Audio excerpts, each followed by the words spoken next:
பரிசுத்த நாமத்துக்கு ஸ்தோத்திரம் உண்டாகட்டும். இந்த மாலை வேளையிலே தேவன் நமக்கு ஒரு நல்ல ஒரு ஜெபத்தை கொடுத்தபடினால் நன்றியோடு ஸ்தோத்திரிப்போம். இது தேவனுடைய இரக்கத்தினாலே இந்த சபை நடந்து கொண்டிருக்கிறது. இதை யாரும் அலட்சியம் பண்ண முடியாது. இதை யாரும் பூட்ட முடியாத அன்பானவர்களே, அற்புதமான சபையாக இது இருந்து கொண்டிருக்கிறது. நாம் இந்த நேரத்தில் தேவனுடைய பாடலை பாடுவோம். கர்த்தருடைய பரிசுத்த நாமத்துக்கு ஸ்தோத்திரம் உண்டாகட்டும். அதுக்கு முன்பதாக ஒரு சிறு ஜெபத்தை செய்வோம். அன்புள்ள தேவனே, இந்த மாலை வேளையிலே நாங்கள் கூடி வந்திருக்கிறோம். ஆண்டவரே, எங்களுடைய ஜெபத்தை கேளும்.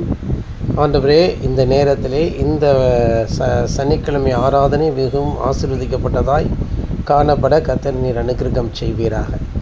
ஆண்டவரே, இதில் பங்கு பெறுகிறதும் ஆன்லைனில் கேட்கக்கூடிய ஒவ்வொருவருக்குள்ளும் ஒரு எழுப்புதல், ஒரு இன்ஸ்பைரேஷன் தேவனால் ஆண்டவரே ஊக்குவிக்கப்பட கர்த்தர் உதவி செய்யும். ஏனென்றால் இந்த சபையை ஒருவரும் பூட்ட முடியாது என்று சொல்லிவிட்டீர். எல்லாரும் ஆண்டவரே சபைக்குள்ளாக வர வேண்டும். பூட்டின வீட்டுக்குள்ளாக இந்த சுவிசேஷமானது கடந்து செல்லும் என்று நாங்கள் அறிந்திருக்கிறோம். நிச்சயமாக இதை ஜெயிக்கும். ஆண்டவரே, அற்பமான ஆரம்பத்தின் நாளை யார் அசட்டை பண்ணலாம் என்று எழுதியிருக்கிறது. அந்த பிரகாரம் இது ஆகட்டும். இந்த மாலை வேளையில் ஒவ்வொருவரையும் நீர் ஆசீர்வதித்தருகிறார்கள். இயேசுவின் நாமத்தில் ஜெபிக்கிறோம் பிதாவே, ஆமென். இந்த பாடலை பாடுவோம். வந்திடுவீர் தேவா வல்லமையாய் அப்படிங்கிற பாடலை பாடுவோம். வந்திடுவீர் தேவா வல்லமையாய், தந்திடும் ஆவியில் எழுப்புதலை, சிந்தையில் மெல்கி செய்தே முறைமை, சந்ததம் நிலைத்திட அருள் புரிவீர். ஊற்றிடுவீர் தேவ அன்பினையே, சுத்தர் உள்ளம் உயிர்த்திடவே, என்னை மாற்றிடும் அபிஷேகத்தால், என்னை மாற்றிடும் அபிஷேகத்தால், ஊற்றிடுவீர் தேவ அன்பினையே, சுத்தருள்ளம் உயிர்த்திடவே, என்னை மாற்றிடும் அபிஷேகத்தால், ஜீவனின் முடிவில்லாதவரே, தேவகுமாரனை போன்றவரே, சோதனையில் அழியாதமையே, சோர்ந்திடாதே நிலைக்க வருவீர். ஊற்றிடுவீர் தேவ அன்பினையே, சுத்தருள்ளம் உயிர்த்திடவே, என்னை மாற்றிடும் அபிஷேகத்தால், தந்தையும் தாயும் சகோதரரும் சந்ததி எதுவும் இல்லாதவர் நீ, எந்தையை உம்மை போல் மாற்றிடவே, ஈந்திடும் மெல்கி செய்தே கிகத்தில், ஊற்றிடுவீர் தேவ அன்பினையே, சுத்தர் உள்ளம் உயிர்த்திடவே, என்னை மாற்றிடும் அபிஷேகத்தால், தேவகுமாரனும் பாடுகளால் ஜீவனை ஊற்றி கீழ்ப்படிந்ததினால், தாரணியில் அவர் போல் நிலைக்க தந்திடும் மெல்கி செய்தே முறைமை, ஊற்றிடுவீர் தேவ அன்பினையே, சுத்தர் உள்ளம் உயிர்த்திடவே, என்னை மாற்றிடும் அபிஷேகத்தால், நித்தியமான அசாரியரே, சத்திய வெளிப்படுத்தல் நிறைவாய், நித்தியமான அசாரியரே, சத்திய வெளிப்படுத்தல் நிறைவாய், பெற்று நாம் நித்திய அசாரியராய், கர்த்தர் நாம் இயேசுவுடன் நிலைக்க, பெற்று நாம் நித்திய அசாரியனாய், கர்த்தர் நாம் இயேசுவுடன் நிலைக்க, ஊற்றிடுவீர் தேவ அன்பினையே, சுத்தருள்ளம் உயிர்த்திடவே, என்னை மாற்றிடும் அபிஷேகத்தால் ஊற்றிடுவீர் தேவ அன்பினையே சுத்தர் உள்ளம் உயிர்த்திடவே. எம்மை மாற்றிடும் அபிஷேகத்தால் வந்திடுவீர் தேவ வல்லமையாய் தந்திடும் ஆவியில் எழுப்புதலை சிந்தையில் மெல்கிசேதேக் முறைமை சந்ததம் நிலைத்திட அருள் புரிவீர். ஊற்றிடுவீர் தேவ அன்பினையே சுத்தர் உள்ளம் உயிர்த்திடவே. எம்மை மாற்றிடும் அபிஷேகத்தால் என்னை மாற்றிடும் அபிஷேகத்தால் என்னை மாற்றிடும் அபிஷேகத்தால் என்னை மாற்றிடும் அபிஷேகத்தால் என்னை மாற்றிடும் அபிஷேகத்தால். கர்த்தருடைய பரிசுத்த நாமத்துக்கு ஸ்தோத்திரம் உண்டாகட்டும். இந்த அருமையான வேளையிலே நாம் வேத வாக்கியங்களுக்கு நேராக நம் மனதை செலுத்துவோம். அன்பானவர்களே, வேத வாக்கியங்களுக்கு நேராக நம் மனதை செலுத்துவோம். இன்னும் மற்ற சகோதர சகோதரிகள் சீக்கிரம் வந்துடுவாங்க. சிஸ்டர் உமா சீக்கிரம் வரேன்னு இருக்காங்க. ஆமாம், கர்த்தருடைய பரிசுத்த நாமத்துக்கு ஸ்தோத்திரம். பாபு ஜெபம் பண்ணு. பாபு ஜெபம் பண்ண முடியுமா உன்னால்? அப்போ ஜெபம் பண்ணு. ஈவினிங் ப்ரேயர் காட்சிபி சத்தமாக ஜெபம் பண்ணு.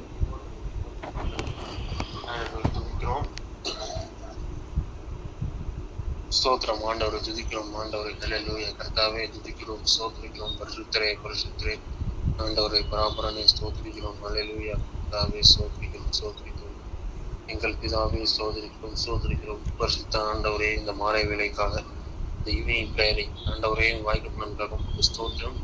இடுக்கண் மத்தியிலும் ஆண்டவரே இந்த தருணத்தினை கொடுத்தீர்.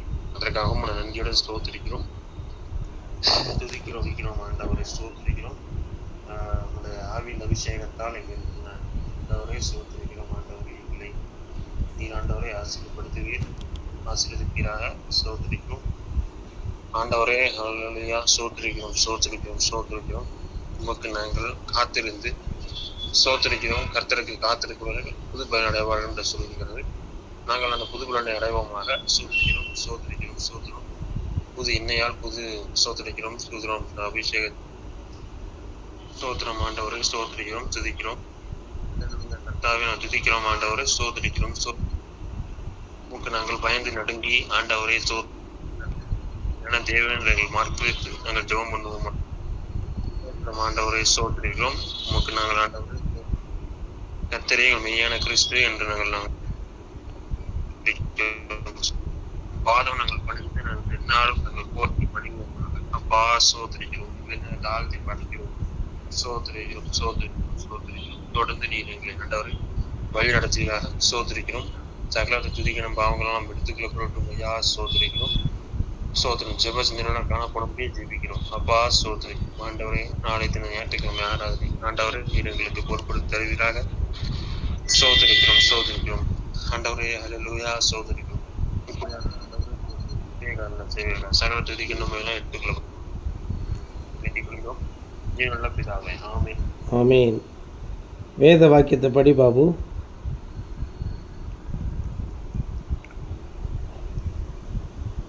பறந்து காக்கிற பச்சைகளை எரிசலேன் மேல் ஆதரவாக இருப்பார். அவர் அதை காத்து காப்ப பண்ணுவார். அவர் கடந்து வந்து அதை விடுவிப்பார். ஏசாயா 31:5. சீர்கேடும் கிழவிகள் ஏற்றுமாய் இருக்கிற கட்டுக்கதைகளுக்கு விலகி தேவ பக்திக்கு ஏதுவாக முயற்சி பட்டு 1 தீமோத்தேயு 4:7. ஆமென். கர்த்தருடைய பரிசுத்த நாமத்துக்கு ஸ்தோத்திரம் உண்டாகட்டும். இந்த நேரத்தில் தேவன் அற்புதமாக இந்த வசனத்தை நமக்கு தந்திருக்கிறார். நம்ம மகிழ்ச்சியோடு காணப்படுவோம். அன்பானவர்களே, நாம் ரொம்ப மகிழ்ச்சியோடு நம்ம காணப்படணும். ஏன்னு கேட்டிங்கன்னா, இந்த வசனம் ஏசாயா 31:5 சொல்கிறான். அது சாதாரண ஒரு விஷயம் இல்லை, சாதாரண ஒரு விஷயமே கிடையாது. இது நடந்து முடிஞ்சிருச்சு. இது பறந்து காக்கிற பட்சிகளைப் போல சேனைகளின் கர்த்தர் எருசலேமின் மேல் ஆதரவாக இருப்பார். அவர் அதை காத்து தப்ப பண்ணுவார். அவர் கடந்து வந்து அதை விடுவிப்பார் அப்படின்னு சொல்லியிருக்கு. இந்த காரியம் எப்போ நடந்துச்சுன்னு கேட்டிங்கன்னா, இந்த தீர்க்க தரிசனம் பாருங்கள், 3000 வருஷத்துக்கு முன்னாடி இது கிட்டத்தட்ட 2600-700 வருஷத்துக்கு முன்னாடி இதை சொன்னான். ஆமாம், இன்னும் கிட்டத்தட்ட 3000 வருஷம் கூட நம்ம எடுத்துக்கலாம். 3000 வருஷத்துக்கு கூட கரெக்டான அந்த நாள் வந்து ஏசாயா தீர்க்கதரிசியினுடைய காலம் இப்பொழுது எத்தனை வருஷம் அப்படிங்கிறத நம்ம கூகுள் பண்ணி பார்த்தா எப்படி 2600 2800 இல்லாட்டி 3000 வருஷத்துக்கு முன்னாடி சொல்லியிருக்கான். இன்னிலேருந்து 3000 வருஷத்துக்கு முன்னாடி 1000 வருஷம் வரைக்கும், 1000 வருஷத்துக்கு முன்பு ராஜராஜ சோழன் வாழ்ந்தான். இன்னும் 2000 வருஷத்துக்கு முன்னாடி இயேசு கிறிஸ்து வாழ்ந்தார். நம்மளுடைய புரிந்து கொள்ளுதலுக்காக நான் சொல்கிறேன். அடுத்து வந்து எப்போ யார் வாழ்ந்த அப்படின்னு கேட்டிங்கன்னா 3000 வருஷத்துக்கு முன்னாடி தாவீது, சாலமோன், அதை தாண்டி வந்த நாட்களில் உசியா ராஜா காலத்தில் ஏசாயா வரும். கிட்டத்தட்ட 2800 இல்லாட்டி இன்னும் 3000 வருஷம் இருக்கும் இன்னிலேருந்து. அப்போ அந்த நாட்கள் அந்த தீர்க்கதரிசி சொல்லக்கூடிய காரியம் கடைசி காலத்தில் நடக்கிறத முன்னக்கூட்டியே பார்த்து சொல்கிறான். எல்லா தீர்க்கதரிசிகளிலும் ஏசாயா ரொம்ப புஸ்தகத்தில் ஏசாயாவோட புஸ்தகம் ரொம்ப அருமையாகவும் அது ரொம்பவும் இலகுவாகவும் எளிமையாகவும் ரொம்ப விரும்பப்படத்தக்கதும் நிறைய வாக்கு தத்தங்களை அடக்கினதுமான ஒரு தீர்க்க தரிசன புஸ்தகமாக இருக்கும். ரொம்ப இன்பத்தை கொடுக்கும் அந்த புஸ்தகம். கடிந்து கொள்ளுதலும் அதில் உண்டு, இன்பங்களும் உண்டு. ரொம்ப இயேசு கிறிஸ்துவை பற்றின நிறைய விஷயங்கள் அவர் சொல்கிறாரு. புதிய ஏற்பாட்டில் இவரோட புஸ்தகத்தை தான் அதிகமாக ரெஃபர் பண்ணுறாங்க. புதிய ஏற்பாட்டில் தீர்க்கதரிசினால் உரைத்தது நிறைவேறும்படிக்கு கன்னிகை கர்ப்பவதியாகி ஒரு குமாரனை பெறுவாள் என்று சொல்லக்கூடிய விஷயமாக இருக்கட்டும். ஆமாம், நமக்கு ஒரு பாலகன் பிறப்பார் அந்த காரியமாக இருக்கட்டும். இதோ தீவிரமாய் சீக்கிரமாய் அவர் சியோனுக்கு சியோனிலிருந்து இஸ்ரவேல் ஜனங்களுடைய அவபக்தியை நீக்குவார் அப்படின்னு சொல்லியிருக்கிற தீர்க்க தரிசனமாக இருக்கட்டும். இன்னும் நிறைய எல்லா தீர்க்க தரிசனமும் கிட்டத்தட்ட எல்லா தீர்க்க தரிசனங்களையுமே ஏசாயா புஸ்தகத்திலேருந்து சொல்லக்கூடிய அளவுக்கு ஏசாயா சொல்லியிருக்கான். இதுவும் ஒரு தீர்க்க தரிசனம். இந்த தீர்க்க தரிசனமும் சீக்கிரம் நடந்துச்சு. 1918 இஸ்ரவேல் ஜனங்க அடிமைப்பட்டு உலகம் பூரா சிதறடிக்கப்பட்டுட்டாங்க. இயேசு கிறிஸ்துவ சிலுவையில் அடித்ததுனால, இயேசு கிறிஸ்துவை தூக்கி சிலுவையில் அடித்ததுனால அந்த பாவமும் அந்த இரத்தப்பழியும் அவர்கள் மேல் விழட்டும் என்று சொன்னபடினாலே அந்த தேசத்திலே தீத்துராயன் என்பவன் அவர்களுடைய தேசத்தை அக்கினிக்கு இரையாக்கி ஒரு கல்லின் மேல் ஒரு கல்லீராதபடிக்கு அந்த ஆலயத்தை இடித்து போட்டு அவன் எல்லாத்தையும் என்ன செய்கிறான், ஆலயத்தை இடித்து போட்டு இஸ்ரவேல் மக்களை கொன்று குமிக்கிறான். அவர்களெல்லாம் உலகம் பூரா பயந்து ஓடி போகிறாங்க. உலகம் பூரா தப்பி போகிறாங்க. அவர்கள் எல்லா தேசங்களுக்கும் போகிறாங்க. இந்திய தேசத்துக்கு கூட வராங்க. அங்கே கேரளாவில் குடியிருக்காங்க. அப்புறம் கிழக்கு இந்தியா போன்ற இடங்கள், கோவா போன்ற இடங்கள், எல்லா இடங்களிலும் அவங்க குடியிருக்கிறாங்க. ஆமாம், அவர்கள் ஒரு சமூகமாக இருக்கிறார்கள். அதே போல் வெஸ்டர்ன் கண்ட்ரீஸ், ஐரோப்பா முழுதும் ஓடி போகிறாங்க. ஆமாம், பரவி போகிறாங்க அவங்க. அதே போல் பின்னாலே அவர்கள் அமெரிக்காவுக்கும் செல்கிறார்கள். அமெரிக்கா கண்டுபிடித்த பின்பு அப்படியாக அவர்களுக்கு நாடு இல்லாமல் ஓடி போகிறாங்க. அவங்கள மறுபடியும் தேவன் கொண்டு என்ன செய்கிறான்னா கழுகின் சட்டைகளிலே கொண்டு வருவேன்னு சொல்லி மோசே என்பவன் தீர்க்க தரிசனம் உரைச்சிருக்கான். நீங்கள் உபாகமம் 32ஆம் அதிகாரமோ உபாகமம் 32 நீங்கள் அதை வாசிக்கலாம். அதே போல் தேவன் திரும்ப கொண்டு வந்தார். அதே போல் பறந்து காக்கிற பட்சியை போல எருசலேமை விடுவித்தார். அவர் எப்படி விடுவித்தார்னா அந்த நாட்களில் முதலாம் உலக யுத்தம் நடந்துட்டு இருந்துச்சு. அந்த நாட்களில் ஆட்டோமான் எம்பையர்னு சொல்லக்கூடிய முஸ்லீம்கள் உலகம் பூரா எழும்பி பயங்கரமான காரியத்தை செஞ்சுட்டு இருந்தானுங்க. அவனுங்க உலகம் பூரா முஸ்லீமாக மாற்றிக்கிட்டு இருந்தானுங்க. எழும்பி அரபு தேசத்துலேருந்து அந்த அந்த முஸ்லீம் மதம் தோன்றி அவர்கள் ஆசியா மைனருக்கு பரவி அங்கே துருக்கி என்னக்கூடிய ஆசியா மைனர், இன்றைக்கு துருக்கி, அன்னைக்கு அது வேறு ஒரு இடமாக இருந்தது. ஆசியா மைனர் என்று சொல்லக்கூடிய எபேஸு, சிமிர்னா போன்ற இதாக இருந்தது. பவுல் அங்கே நிறைய சபைகளை ஏற்படுத்தியிருந்தார். பவுல் அந்த இடத்துக்கெல்லாம் பிரயாணம் பண்ணி நிறைய சபைகளை ஏற்படுத்தியிருந்தார். அதெல்லாம் அழித்து இந்த ஒட்டமான் பேரரசுங்கிறவங்க ஆட்டோமான் பேரரசுன்னு சொல்லுவாங்க. அவங்க அந்த காரியத்தை செஞ்சுருந்தாங்க. துருக்கனுங்க, முஸ்லீம்கள் பொல்லாத அந்த அருவருப்பான மதத்தை பரப்பி வச்சுருந்தானுங்க. ஆமாம், அந்த அருவருப்பான மதம் அந்த உலகம் பூரா பரவி அப்படி இருந்துச்சு. அந்த கிறிஸ்தவ சபைகளெல்லாம் அழிக்கப்பட்டு அவர்களெல்லாம் அதெல்லாம் இடிக்கப்பட்டு தீக்கிரையாக்கப்பட்டு அப்படி இருந்துச்சு. அப்படி அப்படி வந்து அந்த பேரரசை வந்து ஒரு முடிவு, அந்த பேரரசுக்கு ஒரு முடிவு கொண்டு வந்தாங்க முதலாம் உலகப் போரிலே. அதில் வந்து பிரிட்டிஷ் படை வந்து தன்னுடைய ஆகாய விமானத்தை மேலே பறக்க விட்டாங்க எருசலேம் மேலே. அப்போ எருசலேம் வந்து ஒட்டமான் துருக்கியின் கீழே இருந்துச்சு எருசலேம், இஸ்ரவேல் தேசமே.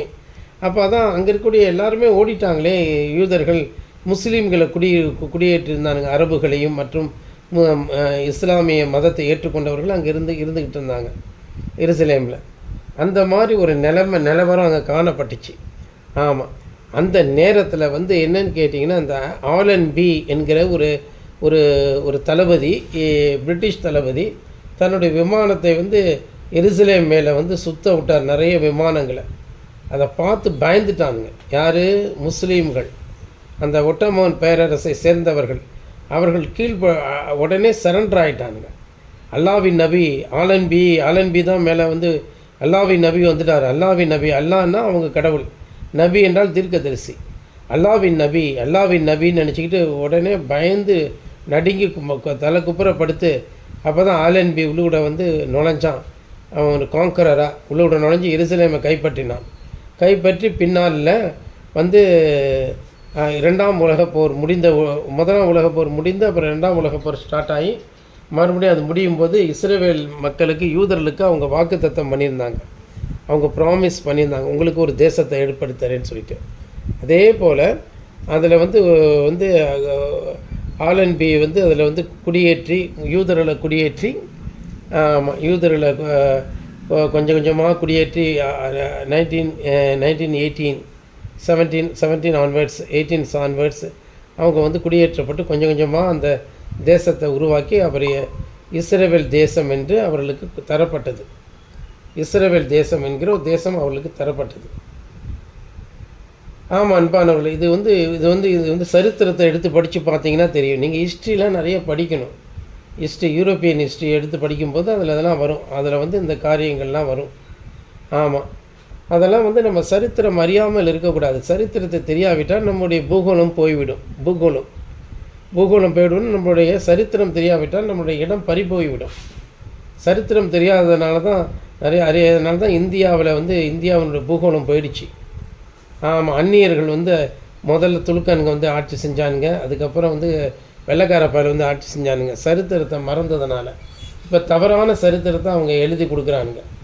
ஆமாம், இப்போ இருக்கிற சரித்திரங்கள்லாம் உண்மையான சரித்திரங்கள் அல்ல. அருவருப்பான முஸ்லீம்களையும் இந்த வந்து வெள்ளைக்காரர்களையும் நம்ம வந்து அவர்கள் செய்த அவமான காரியங்கள்லாம் வந்து நம்ம வந்து படிக்கணும். படித்தா தான் நம்மளுக்கு நம்ம தேசமானது எவ்வளவு அடிமைப்பட்டு போயிருக்கு நம்ம புரியும். சரி, அதை விடுங்க. இப்போ நான் என்ன சொல்ல வரேன்னு கேட்டிங்கன்னா, இந்த ஆட்டோமோன் சாம்ராஜ்யம், துலுக்கர்களுடைய ராஜ்யத்தை கவிழ்த்து விட்டு மறுபடியும் அங்கே வந்து இஸ்ரவேல் ஜனங்களுக்கு அவங்களுடைய நாடு கொடுக்கப்பட்டது. ஆமாம், இதோ இந்த ஏசாயா தீர்க்கதரிசி சொன்ன தீர்க்க தரிசனம் நிறைவேறிச்சு. அப்போ பறந்து காக்கிற பட்சிகளை போலன்னா வானத்தில் அவ்வளோ ஏரோப்ளேன் பறந்ததுனால பயந்துட்டான். இப்பயுமே ஆப்ரேஷன் சிந்தூரில் அவ்வளவு ட்ரோன்களையும் அவ்வளவு ஃப்ளைட்டையும் பறக்க விட்டானுங்க. அவங்க பறக்க விட்டதுன்னா அடித்து துவைச்சி எடுத்துருச்சு நம்மளுடைய சிஸ்டம், நம்மளுடைய defence, air defence system. Not only air defence, air offence சிஸ்டமாகவும் அந்த அஃபெண்டிங் மோடலையும் போய் அவங்கள அடித்து நொறுக்கி எடுத்துருச்சு. அந்த பறந்து காக்கிற பட்சியை போல் நம்ம தேசத்துக்குமே இந்த காரியங்கள் இருக்குது. ஆமாம், அப்போ பட்சின்னா அங்கே என்ன? எந்திர பறவை. அது எந்திர பறவைன்னா ஆகாய விமானம். எவ்வளவு அழகாக அந்த தீர்க்க தரிசனம் நிறைவேறிருக்கு பாருங்களேன். இதே மாதிரி என்னன்னு கேட்டிங்கன்னா, நீங்கள் ஏசாயா அதாவது உபாகமத்தையும் நீங்கள் படித்து பார்த்தீங்கன்னாலும் அதுலேயுமே கழுகின் செட்டைகளிலே அழைச்சிட்டு வருவேங்கிறாரு. அதெல்லாம் வந்து அந்த மாதிரி தீர்க்க தரிசனங்கள், அருமையான தீர்க்க தரிசனங்கள் அதெல்லாம் இருக்குது. ஆமாம் அன்பானவர்களே, அருமையான தீர்க்க தரிசனமாக அதெல்லாம் இருக்குது. ஆமாம், அதெல்லாம் நம்ம போய் படித்து பார்த்தோம்னா ரொம்ப அருமையாக இருக்கும். நீங்கள் ஏசாயா, நீங்கள் உபாகமம் 32 படித்தாலும் கழுகின் செட்டைகளின் மேலே அழைத்து வந்தேன் பாருங்களேன். 32 எடுத்துக்கிட்டிங்கன்னா அதில் போட்டிருக்கும் பாருங்க.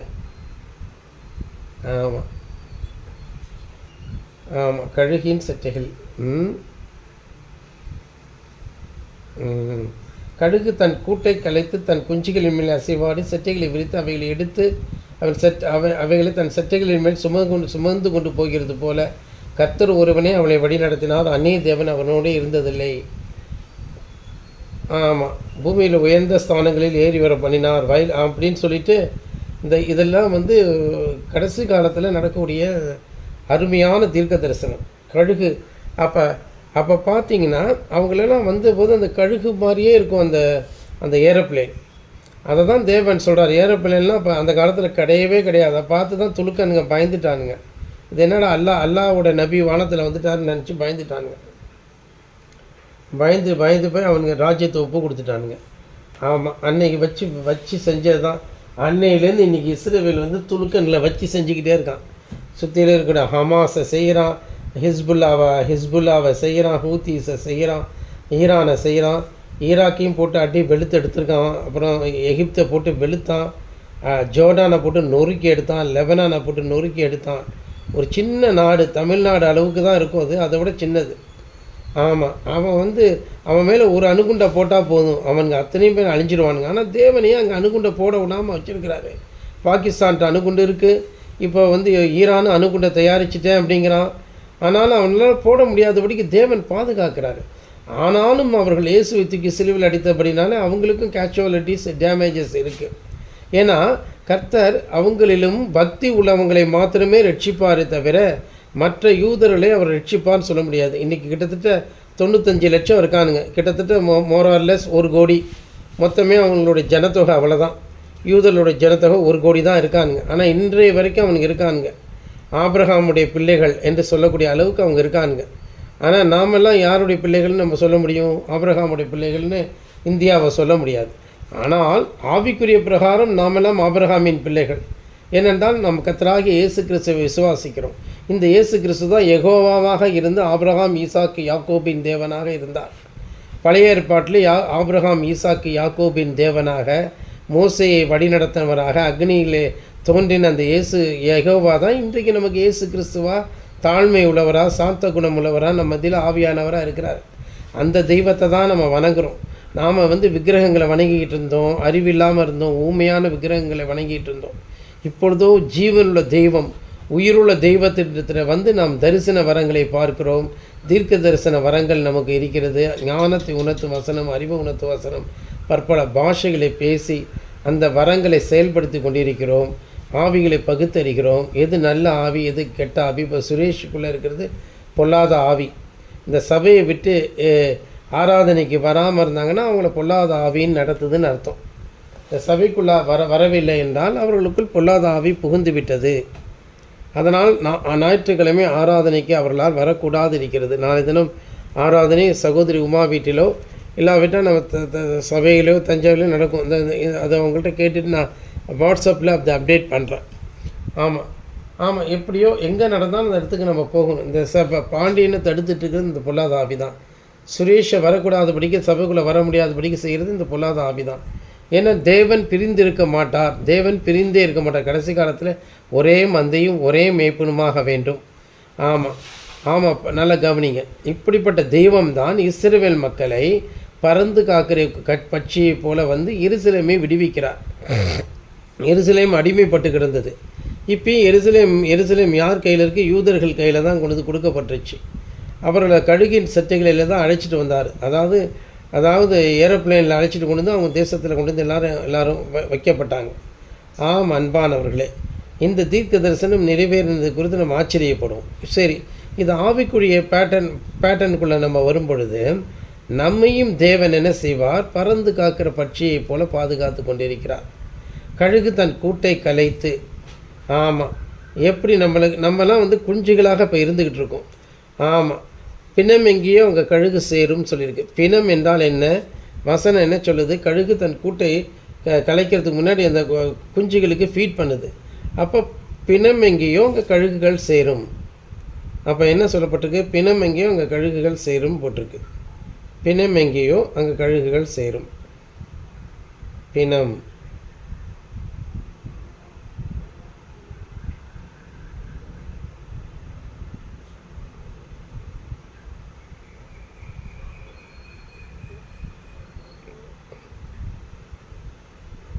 போட்டிருக்கு பாரு, பிணம் எங்கேயோ பாருங்கள், போட்டிருக்கு பிணம் எங்கேயோ அங்கே கழுகுகள் செய்கிறோம். யோபில் சொல்லியிருக்கு பாருங்கள். அதன் குஞ்சுகள் இரத்தத்தை உறிஞ்சும். தேவன் நமக்கு ஆகாரத்தை கொடுத்துட்ருக்கிறார். பிணம் என்றால் நாம் நம்முடைய இந்த இந்த இந்த சபையில் சொல்லப்படக்கூடிய செய்தி தான் பிணம். அதாவது அடிக்கப்பட்டது. இங்கிலீஷில் போட்டிருப்பாருங்க. இங்கிலீஷில் என்ன போட்டிருக்குன்னு பார்ப்போமா? வேற த ஸ்லைன்.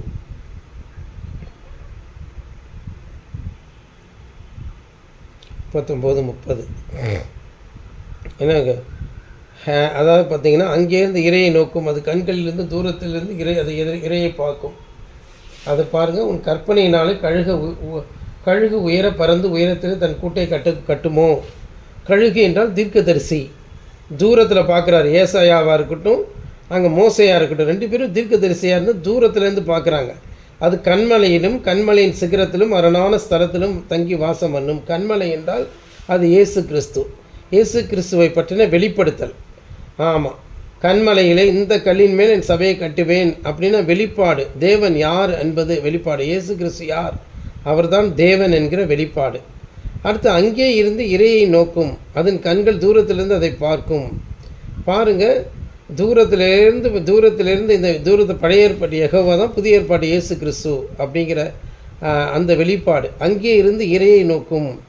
அப்போ அந்த காலத்திலேருந்து இந்த காலத்துக்குரிய இரையை நோக்குது. அது அந்த கழுகு, மோசே என்கிற கழுகு, ஏசாயா என்கிற கழுகு. அதன் கண்கள் தூரத்திலிருந்து அதை பார்க்கும். அதன் குஞ்சுகள் இரத்தத்தை உறிஞ்சும். பிணம் எங்கேயோ அங்கே கழுகு சேரும் சொல்லியிருக்கு. அப்போ பிணம் என்பதுன்னா ஆகாரம். பிணம் என்பது இங்கிலீஷில் படித்து பார்த்தீங்கன்னா அது போட்டிருக்கும். Her young ones also suck up blood and where the slain are there is she.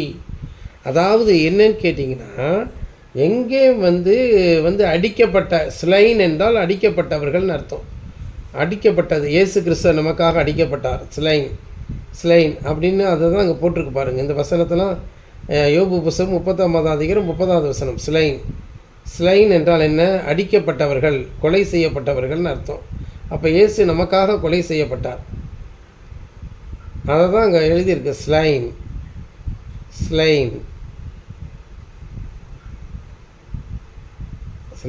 ஸ்லைன் meaning in Tamil கொல்லப்பட்டவர்கள். ஸ்லைன் அடிக்கப்பட்டவர்கள், கில்டு, புட் டு டெத். அப்போ உண்மையாக யார்? உண்மையாக கொலை செய்யப்பட்டவர்கள், கொல்லப்பட்ட. அப்போ இயேசு நமக்காக கொல்லப்பட்டார். இந்த கடைசி காலத்திலும் அதே இயேசு தான் நமக்கு அடிக்கப்பட்ட வண்ணமான ஆட்டுக்குட்டியாக கொலை செய்யப்பட்ட அந்த இயேசு கிறிஸ்து அடிக்கப்பட்ட வண்ணமான ஆகாரமாய் நமக்கு சேர்ந்திருக்கிறார். நானே ஜீவ அப்பம், என்னை புசியுங்கள், மனுஷகுமாரன் அதை உங்களுக்கு தருவார்னு சொல்லியிருக்கு. அப்போ அந்த காலத்தில் இருக்கக்கூடிய மனுஷகுமாரனை பிட்டு இந்த காலத்துக்குரிய அந்த காலத்துக்குரிய ஆகாரத்தை, ஜீவ அப்பத்தை இந்த காலத்துக்குரிய மனுஷகுமாரன் உங்களுக்கு பிட்டு கொடுக்குறார். இதை தான் சுரேஷ் எதுக்குறான். இதுதான் போன வாரம் கொடுக்கப்பட்டுச்சு. அதை அவங்க யாரும் அப்போ போன வாரம் உமா சிஸ்டர் வந்தபோது கொடுத்தோம். ஆமாம், நாளைக்குமே நாம் அவங்க வீட்டில் ஆராதனை செஞ்சோம்னா அதை நம்ம கொடுப்போம். அவங்க சப்பாத்தி செஞ்சு வச்சுருப்பாங்க. இங்கேருந்து நம்ம அந்த திராட்சை ரசத்தை எடுத்துகிட்டு போய் கொடுப்போம். ஆமாம், அந்த திராட்சை ரசம் அதுதான் அந்த செய்தி, இந்த கடைசி கால செய்தி. நாம் இப்பொழுது சாப்பிட்ற செய்தியில் ரத்தம் இருக்கிறது, இயேசு கிறிஸ்துவின் ரத்தம். அதை உறிஞ்சி குடிக்கிறோம். அதில் ஜீவன் இருக்கிறது. நம்முடைய செய்தியில் ஜீவன் இருக்கிறது. இந்த செய்தி மறைக்கப்பட்ட மன்னாவாக, ரகசியமான காரியமாக இருக்கிறது. வெண்மையான குறிகள் அன்று சொல்லக்கூடிய இந்த பிரமிட், இந்த ஃபோட்டோவில் தெரியுது இல்லையா, அதில் நிறைய எழுத்துக்கள் எழுதப்பட்டிருக்கு. வெள்ளையான பேப்பரில் எழுதப்பட்ட, வெள்ளை கலரில் எழுதினோம்னு தெரியாது இல்லையா, ஆனால் நமக்கு மட்டும் அது தெரிகிற மாதிரி தேவன் வச்சிருக்கிறார். நாம் மட்டும் அதுக்கு நமக்கு தெரிகிற மாதிரி வச்சிருக்கிறார். தேவாதி தேவன், ராஜாதி ராஜன், கர்த்தாதி கர்த்தன் அதை என்ன செஞ்சு வச்சிருக்கிறார்? நமக்கு மட்டும் தெரிகிற மாதிரி வைத்திருக்கிறார். அன்பானவர்களே, ஆமாம் அன்பானவர்களே, நல்லா புரிஞ்சுக்கோங்க. நமக்கு மட்டும் அது தெரியும். ஆமாம், அவ்வளோ அழகாக தேவன் அந்த காரியத்தை என்ன செய்கிறாரு? நமக்கு மட்டும் அது தெரிகிற மாதிரி வச்சிருக்கிறார். கர்த்தருடைய பரிசுத்த நாமத்துக்கு ஸ்தோத்திரம் உண்டாகட்டும். ஆமாம், நமக்கு மட்டும் அது அழகாக தெரிகிற மாதிரி வச்சிருக்கிறார் தேவன். நமக்கு அந்த ரகசிய எழுத்துக்களெல்லாம் பரிசுத்த எழுத்துக்களெல்லாம் அந்த கடைசி கால சத்தியத்தில் நமக்கு போதிச்சிருக்கிறார் தேவன். இதுதான் உண்மையான சத்தியம், இதுதான் உண்மையான ஆகாரம். இதை புசித்தவர்களுக்கு மரணம் இல்லை, மரித்தாலும் பிழைப்பார்கள். இந்த இந்த இந்த அப்பத்தை புசித்தவர்களுக்கு மரணம் இல்லை. நாம் சாவுக்கு ஏதுவான இந்த சரீரம் சாவாமையும் அழிவுக்கு ஏதுவான இது அழியாமையும் பெற்றுக்கொள்ளும். இதை நம்ம பெற்றுக்கிட்டோங்கிறது தான் பிசாசு நம்மளை அப்படி கஷ்டப்படுத்துகிறான். நம்ம எல்லாரையும் அவன் கஷ்டப்படுத்திக்கிட்டு இருக்கான். நம்ம சபைக்குள்ளே ஒரு மனத்தை கெடுத்துக்கிட்டு இருக்கிறான். ஒருத்தர் கீழ்ப்படிய விடாமல் பண்ணிகிட்ருக்கான். உலக பிரகாரமாக நம்ம சம்பாதிக்கிற சம்பாத்தியம், காசு, பணம், சேர்த்து வைத்த சொத்து, பவுன், பொன், வெள்ளி, வீடு, வாசல், இதெல்லாம் பரலோகத்துக்கு கொண்டு போக முடியாது. ஆமாம் அன்பானவர்களே, இதை வைத்துக்கிட்டு பரலோகத்துக்கு நம்ம கொண்டு போகவே முடியாது. அதை நல்லா புரிஞ்சுக்கோங்க. இதெல்லாம் நம்ம பரலோகத்துக்கு கொண்டு போகவே முடியாது. ஆமாம், இந்த சொத்துக்கள் எல்லாம் ஒழிஞ்சு போயிடும். ஆனால் நாம் இப்போ கேட்கக்கூடிய இந்த செய்தி தான் நிலைச்சு நிற்கும் வார்த்தை. ஆகவே இந்த உலகமே அழிந்தாலும், யார் எது அழிந்தாலும், இந்த செய்தியை கேட்கிறவர்களுக்கு அழிவே இல்லை. இந்த வானம் பூமி அழிந்தாலும் நாம் அழிய மாட்டோம். ஏனென்றால் நாம் இந்த பூமியிலே நிற்கவில்லை, நாம் இந்த வசனத்திலே நின்று கொண்டிருக்கிறோம். இயேசு கிறிஸ்துனுடைய வசனத்திலே நம்முடைய கால்கள் நின்று கொண்டிருக்கிறது. அது அழியவே அழியாது. வானமும் பூமியும் ஒழிந்து போகும், வெந்து உருகி போகும், பூதங்கள் எல்லாம் கடகடவென்று அகன்று ஓடி போய்விடுன்னு சொல்லியிருக்கு. ஆமாம், பேதுரு அதை குறித்து அழகாக எழுதியிருக்கிறான். ஆனால் வசனம் ஒரு பொழுதும் ஒழியவே ஒழியாது. அந்த வசனத்தில் தான் நாம் நின்றுக்கிட்டு இருக்கோம். அதனால் நமக்கு அழிவு கிடையாது, மரணம் கிடையாது. இந்த உலகத்தில் நம்ம படாத பாடுபடுவது போல் இருக்கும். நமக்கு எல்லாமே வாய்க்காதது போல் இருக்கும், நஷ்டம் அடைந்தது போல் இருக்கும், கஷ்டத்திலும் துன்பத்திலும் வியாதியிலும் இருக்கிறது போல் இருக்கும். ஆனால் நிச்சயமாகவே எதுவும் நம்மளை சேதப்படுத்தாது. அன்பானவர்களே, என்னை பொறுத்த வரைக்கும் நான் அப்படி தான் விசுவாசிக்கிறேன். யார்கிட்டையும் இதை தான் சொல்லுவேன், யாருக்கு அழிவு இருந்தாலும், யாருக்கு மரணம் இருந்தாலும் எனக்கு கிடையாதுன்னு என்னுடைய சொந்த பந்தங்கள்கிட்ட சொல்லுவேன். நான் போகிற இடத்துலலாம் எனக்கு அழிவே கிடையாது, சாவே கிடையாதுன்னு நான் சொல்லிகிட்டு இருப்பேன். நமக்கு ஒரு வேளை உடம்பில் சில உபாதைகள் இருக்கலாம், பலகீனங்கள் வரலாம், தலைவலி வரலாம், இல்லாவிட்டால் நம்ம உடம்பில் பலவிதமான கஷ்டங்கள் வரலாம், நமக்கு சோர்வுகள் வரலாம். ஆமாம், சில சமயங்களில் நமக்கு தளர்ச்சி வரலாம், மனம் தளர்ந்து போகலாம். ஆனால் தேவன் அதெல்லாவற்றை நின்று நம்ம விடுவிக்கிறார் அன்பானவர்கள். ஏனென்றால் நாம் இந்த ஜீவ அப்பத்தை புசித்திருக்கிறோம், இந்த இரத்தத்தை உறிஞ்சி குடித்திருக்கிறோம். நாமெல்லாம் ஈக்லெட்ஸ், அதாவது அதன் குஞ்சுகள், கழுகின் குஞ்சுகள். நாம் இந்த உலகத்துக்குரிய கோழி குஞ்சு கிடையாது, நாம் உலகத்துக்குரிய கோழி கிடையாது, நாம் வானத்துக்குரியது, கண்மலையில் வாசம் பண்ணக்கூடிய கழுகுகள் அன்பானவர்களே. ஆகவே நாம் கழுகாக இருக்கிறபடினாலே, நாம் அதன் தேவன் நமக்காக அடிக்கப்பட்டபடினாலே, இயேசு கிறிஸ்துவனுடைய சரீரம், அதில் இருக்கக்கூடிய செய்தியை நாம் சாப்பிட்டு கொண்டிருக்கிறோம். இந்த கடைசி கால மனுஷகுமாரனும் உங்களுக்காக அடிக்கப்பட்ட வண்ணமான ஆட்டுக்குட்டியாக தான் இந்த செய்தியை கொடுத்துட்ருக்கிறார். ஆகவே இந்த நேரத்தில் பறந்து காக்கிற பட்சியை போல அந்த ஆகாரத்தை தூரத்திலிருந்து பார்த்து இந்த ஆகாரத்தை எடுத்து கொண்டு தன்னோட குஞ்சுகளுக்கு அது கொடுக்குது. அதை தான் இயேசு கிறிஸ்து கேட்குறாங்க. மனுஷகுமாரனுடைய வருகை எப்படி இருக்குன்னா, எங்கே ஆண்டவரேன்னு கேட்குறாங்க. மனுஷகுமாரனுடைய வருகை எங்கேன்னு கேட்குறாங்க. நீங்கள் போய் லூக்கா எழுதின சுவிசேஷத்தை எடுத்து படித்து பார்த்தீங்கன்னா அதில் சொல்கிறார், எங்கே மனுஷகுமாரன் வருவான்னா பிணமாக வருவார் அப்படின்னு சொல்லப்பட்டுக்கு பாருங்கள். அப்போ அந்த நீங்கள் எப்படி அதை புரிஞ்சுக்கணுன்னா பாருங்கள், அது எப்படி அதை பாருங்கள், எடுத்து காமிக்கிறேன் பாருங்கள். பிணம் எங்கேயோ அங்கே கழுகு சேரும் இல்லையா, பிணம் எங்கேயோ அங்கே கழுகு சேரும் தானே பார்த்தோம், பிணம் எங்கேயோ அங்கே கழுகு சேரும் தானே பார்த்தோம். பிணம் எங்கேயோ, பிணம் பிணம் எங்கேயோ, இங்கே பார்த்தோமா. லூக்கா 17:37 எடுத்து படித்து பாருங்கள். மனுஷகுமாரோட வருகையை பற்றி கேட்கும். மனுஷகுமாரன் எங்கே வருவார் அப்படின்னு கேட்கும்போது அது பாருங்கள்,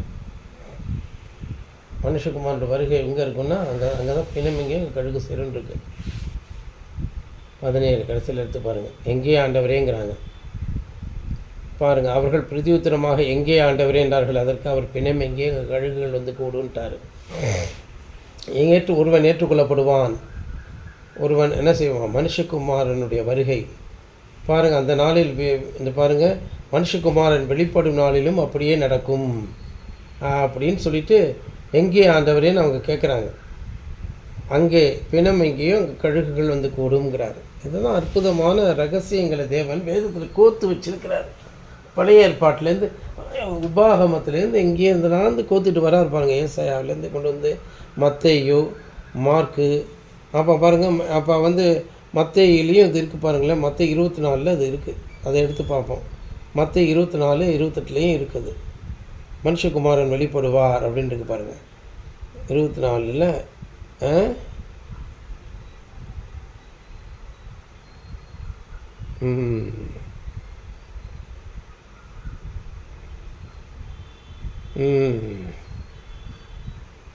பாருங்கள், சொல்லியிருக்கு பாருங்கள்.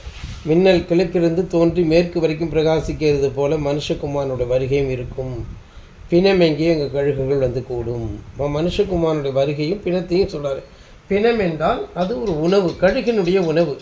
அதே போல் நம்முடைய உணவு அந்த பிணம்தான். பிணம் என்றால் அடிக்கப்பட்ட வண்ணமான இயேசு கிறிஸ்து நமக்காக பாவ நிவாரணம் மாத்திரமல்ல, கடைசி கால ஆகாரமாகவும் அவர் வருகிறார். எவன் ஒருவன் தன் இருதய கதவை திறக்கிறானோ அவனுடைய இருதயத்தில் வந்து பிரவேசித்து அவர் போஜனம் பண்ணுகிறார். அவனும் போஜனம் பண்ணிக்கிறான். எந்த போஜனம்? இந்த போஜனத்தை தான். இந்த என்னடா அது பிணத்தை சாப்பிடுவாங்க அப்படின்னா, இதை தான் மரணத்தை ஜெயமாக விழுங்கக்கூடிய போஜனம். மரணத்தை ஜெயமாக விழுங்குவார், ஜெயமாக விழுங்குவார், ஜெயமாக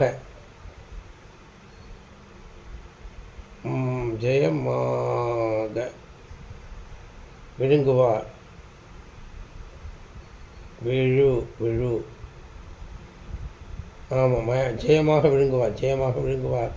அவர் மரணத்தை ஜெயமாக விழுங்குவார். கர்த்தராகிய தேவன் எல்லா முகத்திலிருந்து கண்ணீரை துடைத்து தம் ஜனத்தை நிந்தையின் மேல் நிந்தையை பூமியில் இராதபடி முட்டி நீக்கி விடுவார் அப்படின்னு சொல்லியிருக்கிற இந்த இடத்துல போய் படித்து பார்த்தீங்கன்னா 25:8 அப்போ வந்து 25:8 என்ன சொல்லியிருக்கு? சேனைகளின் கர்த்தர் இந்த மழையிலே சகல ஜனங்களுக்கும் ஒரு விருந்து ஆயத்தப்படுத்துவார். அது கொழுமையான பதார்த்தங்களும் பழமையான திராட்சை ரசமும் ஊனும் நினமும் உள்ள பதார்த்தங்களும் தெளிந்த பழமையான திராட்சை ரசம் நிறைந்த விருந்தாக இருக்கும் அப்படிங்கிறார். அதாவது நினம்னா என்ன அர்த்தம்? நினம்னா அது மாமிச சாப்பாடு, இயேசு கிறிஸ்துனுடைய மாமிசம் பதார்த்தங்கள் நினம். அப்போ சொல்லப்பட்டு கொழுத்த விருந்தாக இருக்கும். அது கொழுத்த ஊனும் நினமும் உள்ள பதார்த்தங்களும். And in the mountain shall the Lord of hosts make unto all people a feast of fat things. Fat என்ன கொழுப்பு. A feast of wines on the lees of fat things full of marrow. Marrowனா என்ன அர்த்தம்? அதாவது எலும்புக்குள்ளே இருக்கக்கூடிய soup. மேரோனா எலும்பில் இருக்கக்கூடிய soup. ஆமாம், மேரோ full of மேரோ, அதாவது எலும்பு உறிஞ்சி சாப்பிட்லாம் இல்லையா? ஆமாம், போன் மேரோ. ஆமாம், இயேசு கிறிஸ்துனுடைய மாம்சத்துக்கும் எலும்புக்கும் உரியவர்கள் நாம். Fat things. ஆமாம், ஃபேட்டுனா அவருடைய மாமிசம், கொழுப்பு. ஆமாம், wines of the lees fat things. And wine of these lees well refined. அதாவது நல்ல சரியாக உண்டாக்கப்பட்ட அந்த திராட்சை ரசம் நமக்கு கொடுக்கப்படும். பழமையான திராட்சை ரசம் என்றால் ஆதி அப்போஸ்தல காலத்தில் நடந்த அதே செய்தி, அதே வரங்கள், அதே வல்லமைகள், அதே அதிகாரங்கள். பழமையான திராட்சை ரசம், பழமையான பில்டிங்கை நம்ம தரிசனத்தில் பார்த்தோம்னா அது அந்த காலத்தில் ஆதி அப்போஸ்தல கால ஊழியத்தை நம்ம செய்ய போகிறோம். இதெல்லாம் அநேகர் பார்த்து சொல்லியிருக்கிறாங்க. அந்த இடத்துல தான் நான் அந்த ஊழியத்தெல்லாம் செஞ்சிட்ருக்கேன். பழமையான பில்டிங்கில் போய் ஊழியம் செஞ்சிட்ருக்கேன். அப்படி தான் சொல்கிறார். அதாவது ஆதி அப்போஸ்தல காலத்துக்கு உங்களெல்லாம் கொண்டு போகக்கூடிய ஒரு ஊழியம். அந்த காலத்தில் பொன்னும் வெள்ளியும் என்னிடத்தில் இல்லை, என்னிடத்தில் உள்ளதை உங்களுக்கு தருகிறேன் என்று சொல்லி பிறவி முடவன் அவங்க எழுந்து நடக்க பண்ணுறாங்க. அப்படி தான் சீதாபதி எழுந்து நடக்க போகிறோம். அதுக்கு தான் ஒழுங்காக இருக்கணும். சித்ரா ஒழுங்காக இருந்தால் போதும். சித்ரா கொஞ்சம் ஒழுங்காக இல்லாமல் அப்படி இப்படி இருந்துக்கிட்டு இருக்காது. கொஞ்சம் ஒழுங்காக இருக்கணும். சித்ரா, சிவகுமார், சோபி, பாபு இவங்களாம் நல்ல ஜெபம் பண்ணணும் இந்த சீதாபதி எழுந்து நடக்கிறதுக்காக. ஆமாம், சீக்கிரமாக அந்த காரியம் நடக்கணும். அப்போ வந்து அந்த அதிகாரத்தை தேவன் நமக்கு தருவார். அன்பானவர்களே, ஆமாம், இந்த சபையை யாரும் பூட்ட முடியாது. இந்த சபையினுடைய ஊழியத்தை யாரும் தடுக்க முடியாது. இந்த சபை யாரும் அலட்சியம் பண்ண முடியாது. எல்லோரும் மனம் திரும்பிடுங்க. உன்னுடைய சத்துரு உன்னுடைய வீட்டாரே. ஆமாம், ஒருவேளை பிறந்த வீடாக இருக்கலாம், புகுந்த வீடாக இருக்கலாம், இல்லாவிட்டால் மாமனார் மாமியார் வீடாக இருக்கலாம், அதாவது வீடாக இருக்கலாம். அவங்களாம் தான் வந்து சத்துருவாக இருந்து தடுத்துருவாங்க. அவங்களுக்காக இந்த ஊழியத்தை பகைச்சிக்கிட்டு இருக்கோம். அவங்க சொத்து வாங்கினா என்ன, சுகம் வாங்கினா என்ன.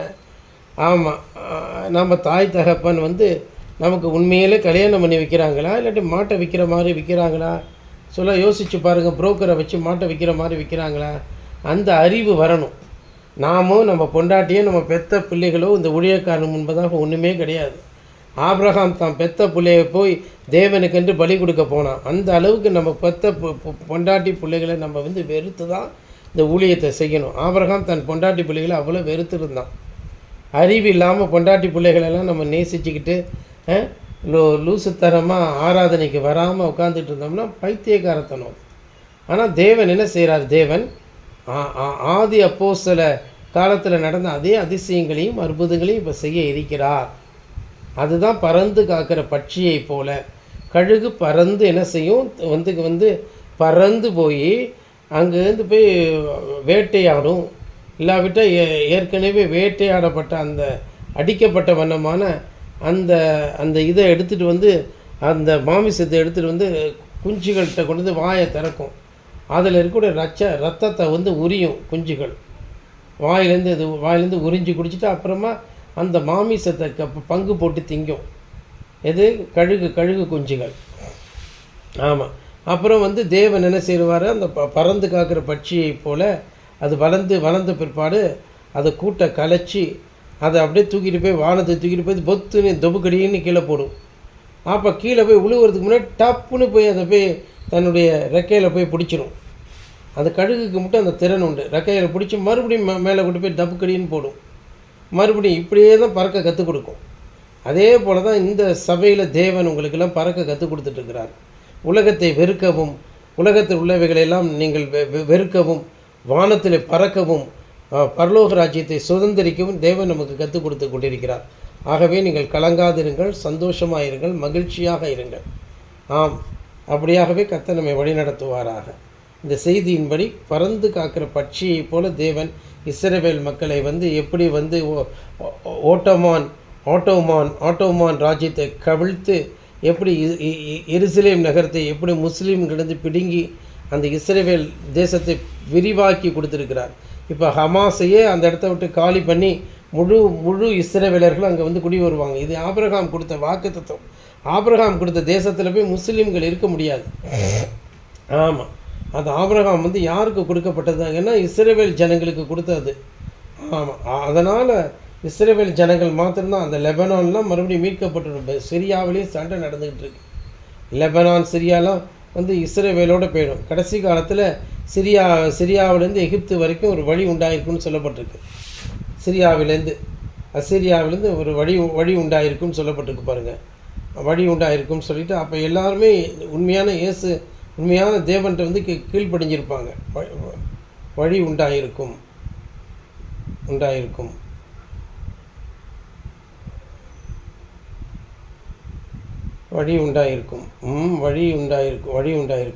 எகிப்து பெரும் பாதை உண்டாயிருக்கும். அதாவது எகிப்தியராகிய என் ஜனமும் எகிப்தியராகிய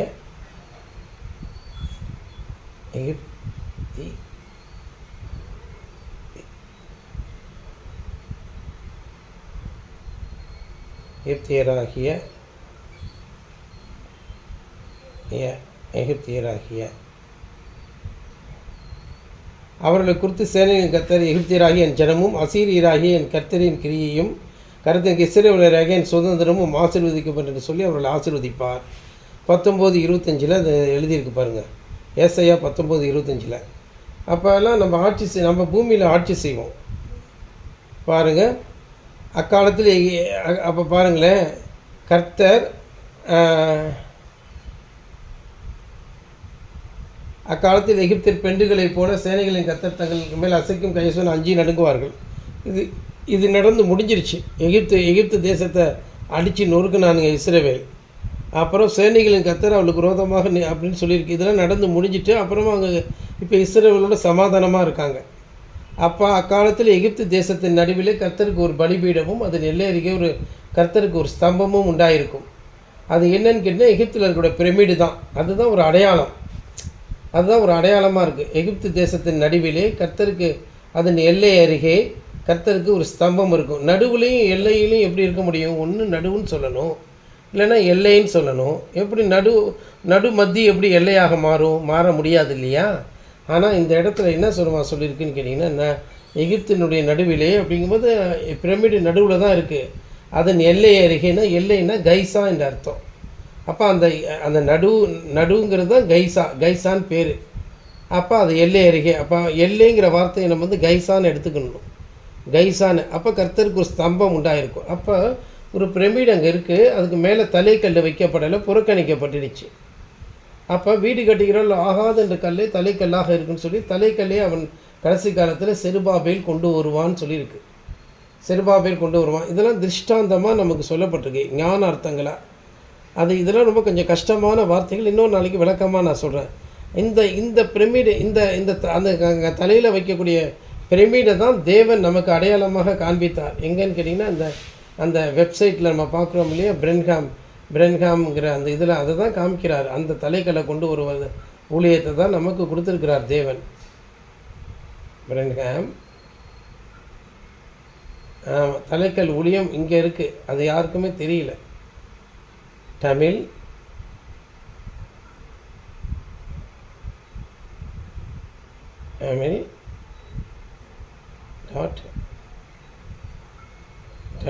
.IO Brenham Tamil blogspot SPOT spot.in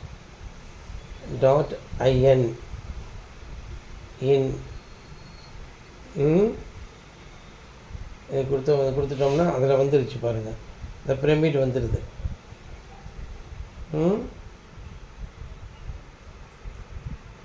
அதை தான் நம்ம பார்த்துட்ருக்கோம். அதில் தான் இந்த பிரமிடு வந்துருச்சு பாருங்கள். ஆமாம், இந்த தலைக்கல் இதுதான் தலைக்கல்லுங்கிறது. தலைக்கல்னு சொல்கிறது. ஆமாம், படங்கள், பிக்சர்ஸ். இதுதான் தேவன் இந்த தலைக்கல்லை தான் கொண்டு வந்து கொடுக்குறார். இதுதான் அந்த தலைக்கல் அதில் வைக்கப்பட்டிருக்கும். இதை தான் இந்த செய்தியில் சொல்லிட்டு வர்றார் தேவன். அப்போ இதெல்லாம் இப்போ கடைசி காலத்தில் நடந்துக்கிட்டு இருக்கு. ஆக எகிப்துலாம் இப்போ இஸ்ரவேலுக்கு கீழ்ப்படிஞ்சு தான் இருக்கானுங்க. முன்பு சண்டை போட்டானுங்க, பெண்டுகளை போல் மாறி அவங்கள தேவன் இது பண்ணிட்டார். இப்போ அந்த நேரத்தில் என்ன செஞ்சுருக்கும்? ஒரு வழி உண்டாயிருக்கும். அக்காலத்தில் எகிப்து தேசத்திலிருந்து 5 பட்டணங்கள் கானான் பாஷையை பேசி கர்த்தரை முன்னிட்டு ஆணையிடும். ஆமாம், அப்போ அக்காலத்திலே எகிப்து தேசத்தின் நடுவிலே கர்த்தருக்கு ஒரு பலிபீடமும் அதன் எல்லை அருகே ஒரு கர்த்தருக்கு ஸ்தம்பம் உண்டாயிருக்கும். அது எகிப்து தேசத்திலே சேனைகளின் கர்த்தருக்கு அடையாளமும் சாட்சியுமாக இருக்கும். ஆமாம் அப்படின்னு சொல்லி ஒடுக்குகிறவள் நிமித்தம் அவர்களை கர்த்தரை நோக்கி கூப்பிடுவார்கள். அப்பொழுது அவர்களுக்கு ஒரு இரட்சகனையும் பலவானையும் அனுப்பி அவர்களை விடுவிப்பார். ஆமாம், அப்பொழுது கர்த்தர் எகிப்தியருக்கு அறியப்படுவார். எகிப்தியர் கர்த்தரை அக்காலத்துக்கு அறிந்து பலிகளோடும் காணிகளோடும் ஆராதனை செய்து கர்த்தருக்கு பொருத்தனைகளை பண்ணி அவைகளை செலுத்துவார்கள். கர்த்தர் எகிப்தியரை வாதையினால் அடிப்பார், அடித்து குணமாக்குவார். அவர்கள் கர்த்தரிடத்தில் மனம் திரும்புவார்கள். அப்பொழுது அவர்கள் விண்ணப்பத்தை கேட்டு அவர்களை குணமாக்குவார். அக்காலத்தில் எகிப்திலிருந்து அசீரியாவுக்கு போகிற பெரும்பாதை உண்டாயிருக்கும். அசீரியர் எகிப்தியாவுக்கும், இப்போ சிரியா தான் அசீரியா, எகிப்துக்கும் எகிப்தியர் அசீரியாவுக்கும் எகிப்தியர் அசீரியரோடும் கூட ஆராதனை செய்வார்கள். அக்காலத்தில் இஸ்ரவேல் எகிப்தோடும் அசீரியாவோடும் 3வதாக பூமியின் நடுவிலே ஆசீர்வாதமாக இருக்கும். அவர்களை குறித்து சேனையில் கர்த்தர் எகிப்தியராகிய என் ஜனமும் அசீரியராகிய என் கரத்தின் கிரியும் இஸ்ரவேலராகிய என் சுதந்திரமும் ஆசீர்வதிக்கும் என்று சொல்லி அவர்களை ஆசீர்வதிப்பார். இதெல்லாம் நமக்கு கடினமான காரியம். இதெல்லாம் எந்த காலத்தில் நடக்கும் அப்படிங்கிறதுக்காக காத்துட்ருக்கோம். ஆமாம், இதெல்லாம் நடக்கும். இதெல்லாம் பாருங்கள், இதெல்லாம் நிச்சயமாக நடக்கக்கூடிய காரியங்கள் தான். ஏசாயா தீர்க்கதரிசனுடைய தீர்க்க தரிசனங்கள் எல்லாமே நடக்கும். ஆனால் இதெல்லாம் நடக்கும்போது நாம் இயேசு கிறிஸ்துவோடு ஒரே சரீரமாக நாம் இருப்போம். ஆமாம், நமக்கு இந்த பூமியில் இருக்கக்கூடிய ராஜ்யங்கள் எல்லாம் பயப்படும். நாம் ஆட்சி செய்வோம். ஆசாரியர்களும் ராஜாக்களும் ஆசாரியர்களுமாக இருப்போம். நாம் இயேசுவும் நமக்கும் ஒரே ஸ்டேட்டஸ். அவர் மணவாளன், நம்ம மணவாட்டியாக இருப்போம். நம்ம கிறிஸ்துவும் மணவாட்டியுமாக இருப்போம். கர்த்தர் நம்மை ஆசீர்வதிப்பாராக. ஜெபம் பண்ணுவோம். ஸ்தோத்திரம். உமா சிஸ்டர் ஜெபிங்க. சிஸ்டர் ஜெபிங்க. உமா சிஸ்டர் ஜெபிங்க. லைனில் இருக்கீங்களா? ஜெபிங்க.